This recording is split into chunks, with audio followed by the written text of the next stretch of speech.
अस्सलामुअलैकुम नाजरीन, आप देख रहे हैं सूबाई रंग न्यूज़ और इंटरटेनमेंट चैनल और मैं हूं मोमना शहबाज। सबसे पहले नजर डालते हैं आज की अहम खबरों पर। ब्यूरो चीफ जिला सियालकोट फैसल महमूद चौहान की रिपोर्ट के मुताबिक सियालकोट के मशहूर नाश्ता पॉइंट हसनदीन हलवापुरी वाले मुबैना तौर पर जहर आलूद खाने बेचने लगे। मुबैना तौर पर चने की प्लेट में छिपकली निकलने पर ग्राहकों ने एतराज़ किया और शोर मचाया कि फूड अथॉरिटी को इत्तला करते हैं, जिसके बाद होटल मालिकान ने बदमाशी करते हुए प्लेट को हाथ मारकर गिरा दिया कि सबूत को ख़त्म किया जा सके। लोगों का कहना था कि आवाम को जहर खिलाने वालों के खिलाफ हुकूमत पंजाब और पंजाब फूड अथॉरिटी सख्त से सख्त कार्रवाई करे और ऐसे अवाम दुश्मन फूड पॉइंट्स को फिल फॉर बंद किया जाए जो मासूम लोगों की जिंदगियों से खेल रहे हैं।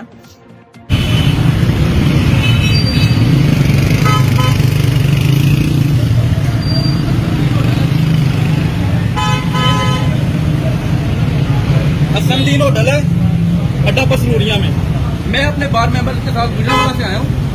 अभी मैंने इसे बाइट ली है, दूसरी के तीसरी बाइट से मुझे ये छिपकली की दुम मिली है।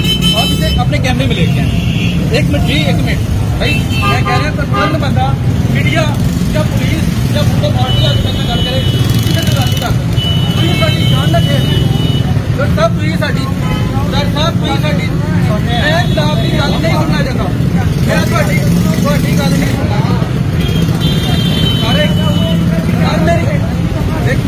उल्टा हमें हरासा परेशान भी किया जा रहा है।